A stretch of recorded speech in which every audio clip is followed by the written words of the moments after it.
The sound of a key in the lock. It was a sound I hadn't heard in a year, and it made the hair on my arms stand straight up. The door opened, and there she was. Sarah. My wife. She dropped her bags, a big, bright smile on her face that didn't quite reach her eyes.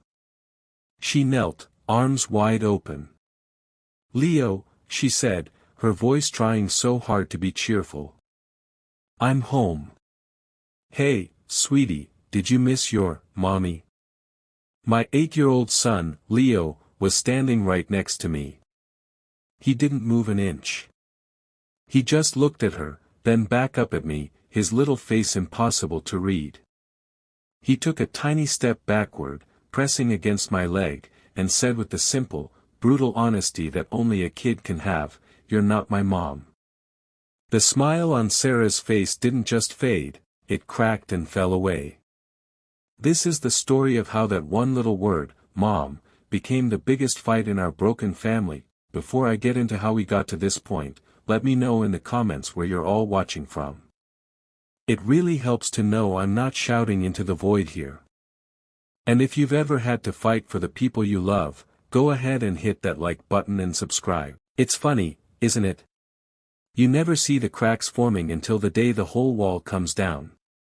For the first 5 years, our marriage was, well, it was perfect to me. Sarah was this vibrant person, the kind who could light up a room just by walking in. When Leo was born, I thought my life was officially complete. I'd watch her read to him at night, and I'd think, this is it. This is forever, but forever started getting shorter. Around Leo's 6th birthday, something in Sarah just shifted. It wasn't one big thing, just a slow fading out. The bedtime stories got rarer. The laughter in our house got quieter. She started staying out late with friends I'd never met, talking about a life that didn't include me. She'd come home smelling of expensive perfume and just this general air of being unhappy with her life. I tried to talk to her, to pull her back to us. "Is everything okay?" I'd ask. She'd just wave it away. "Everything's fine, Mark. You worry too much." But I saw the way she looked at our home, at the life we'd built, like it was a cage she was dying to break out of. She started talking about her potential, a word that was new.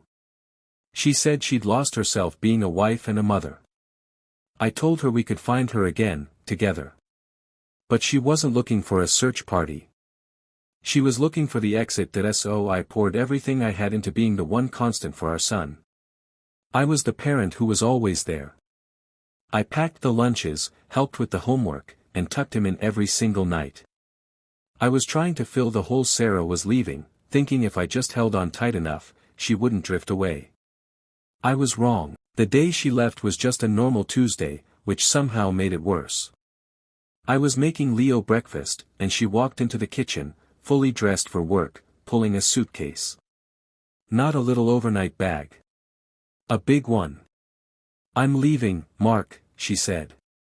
Her voice was flat, totally empty. She didn't look at me, and she didn't look at Leo, who was frozen with his spoon halfway to his mouth. "Leaving? What are you talking about? Where are you going?" "I need to find myself," she said, that same empty phrase she'd been using for months. "I can't do that here." There was no big fight, no screaming. It was just cold. Like a business deal. She was closing her account with us.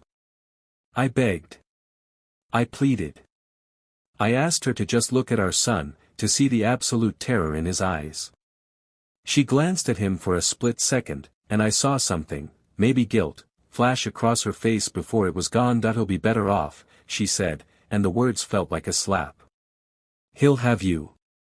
You're the better parent anyway." And then she was gone. The door clicked shut, and the silence was just deafening. Leo finally put his spoon down. He didn't cry. He just looked at the door, then at me, and asked, "Is she coming back for dinner?" I got on my knees and pulled him into a hug that felt way too small for all my broken pieces. "I don't know, buddy," I whispered into his hair. But I'm here. I am not going anywhere. In that moment, the whole world just shrank to the two of us. It was me and Leo against everything. Those first few months were just a blur of paperwork and heartache. Suddenly I was a single dad, trying to figure out a world I was never prepared for. But Leo, he was my anchor through it all. He got quiet, more withdrawn. He stopped asking when she was coming back. In fact, he stopped talking about her at all. Her name became a ghost in our house. If a picture of her popped up on a screen, he'd just quietly get up and leave the room. If a relative mentioned her, he'd just stare at the floor until they changed the subject. I spent hours online, trying to understand what was happening inside his head. Everything I read said the same things, that kids who go through this kind of loss often go silent. That they can even blame themselves, thinking they were the reason a parent left. He was a little kid trying to make sense of an adult decision that made no sense. About 6 months after she left, we were looking at an old photo album. He pointed to a picture of him as a toddler on Sarah's lap. "That's you," I said gently, with her. He didn't say anything. A few weeks later, I got a call from his teacher. She said they were doing a family project, and when she asked Leo to write down his mother's name, he just wrote, Sarah. That's when it hit me. He hadn't said the word, Mom, since the day she walked out. It wasn't a big, defiant act, not at first. It was a quiet erasure. A way to protect himself. When you feel completely powerless, you control the one thing you can. I never pushed it. I knew that building back his sense of safety was the most important thing. It had to be on his terms. So, in our little world of two, she was just Sarah, and that brings us back to that day. The day she came back, a year later, expecting a welcome home party. After Leo hit her with, "You're not my mom," the silence in that room was so thick you could feel it. Sarah's whole face just crumpled.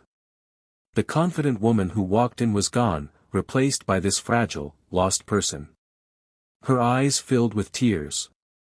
"Leo, what are you talking about?" "Of course, I'm your mommy."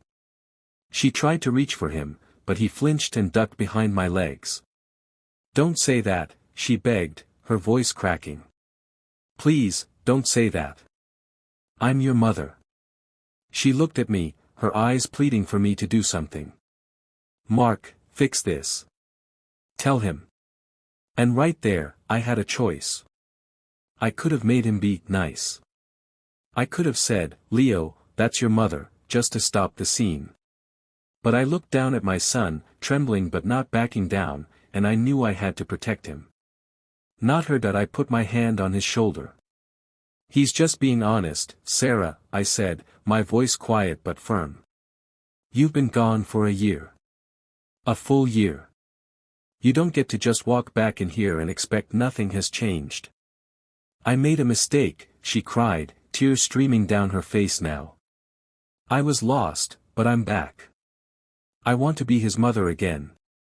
"Being a mother isn't a job you can just quit and reapply for," I told her. "It's not a title you have, it's something you earn. Every day. You earn it with bedtime stories and packed lunches and scraped knees and just, by being there." "You weren't there." "I was." She just stared at me, then at Leo hiding behind me. I think the reality of it all finally hit her. She had left a little boy who called her mommy, and she'd come back to find a kid who called her Sarah. She went off to find herself, but somewhere along the way, she'd lost her son. She didn't stay long after that. What else was there to say? She picked up her bags and left. The click of the door was just as final as it was a year ago, but this time, it felt like a relief. When she was gone, I knelt in front of Leo. He looked up at me, and his eyes had this look of wisdom that no 8-year-old should ever have. I didn't have to say a word. He just threw his little arms around my neck and held on for dear life. And in that hug, I got it. Our life wasn't broken. It was just different. It was smaller, sure, just the two of us, but it was whole. It was built on showing up, every single day that he's 10 now. He's a great kid, smart, and the star of his soccer team. Sarah and I are civil. She sees him on some holidays, and he's always polite. But he still calls her Sarah. It's not angry anymore. It's just a fact. She is Sarah. I am Dad. He taught me that family isn't about a name or about blood. It's about who's standing there with you after the storm passes.